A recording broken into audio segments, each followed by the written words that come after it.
For Utah's most accurate forecast with Nate Larsen. Weather rates certified 11 years in a row. Okay, Nate, fall is upon us. Not yet, but I'm just thinking about that water getting colder out there. Yeah, it's finally September 1st next week. Meteorological fall begins. Technically, astronomical fall, we got to wait till the 22nd when we have fall equinox. But hey, we'll take usually a shift in the weather pattern about first part of September. That's why we call it meteorological fall. Tends to follow some of the swing in the weather patterns that we typically see. We aren't seeing any swings just yet. We're still hot. In fact, highs today 96, so we're above normal. 89 is our normal high. Record high 99, so just 3 degrees shy of that record high from 1937. There's a good chance in the extended forecast we're going to chip away at some of the records that are standing right now next week as we're just going to get hotter. Hey, we had some wind today with some of the storms out there. We had a 47-mile-per-hour wind gust in Provo. We had some cells roll through Utah County. Stayed just south of Salt Lake County. We did have a 28-mile-per-hour wind gust. Some stronger winds in Milford, 44-mile-per-hour winds there, 26 in St. George. So breaking down some of the headlines there for you. Headlines, we are going to see a little bit of a dip in temperatures tomorrow. Not quite 96, but we'll be in the low 90s with some breezy winds for Sunday. Decreasing storms as well. A lot of the moisture moving out with the weak front moving through this evening.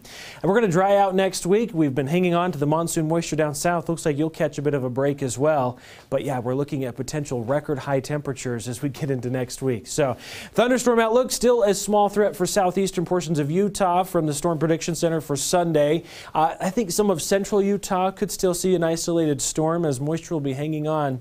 But for the most part, storms are going to be out of here, and it's just the hot temperatures we're going to be tracking as we get into next week. So 91 tomorrow, mid-90s again Monday, Tuesday. Here's some of the record temperatures we're going to be flirting with, if not breaking. Wednesday, the current record's 98. We're expecting 98. 99 on Thursday, just shy of the record of 100.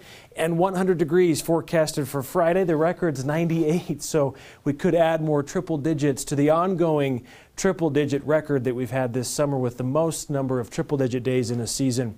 Long-range futurecast showing that low that is moving through the state. It fizzles out. We'll eventually see that ridge shift off towards the west.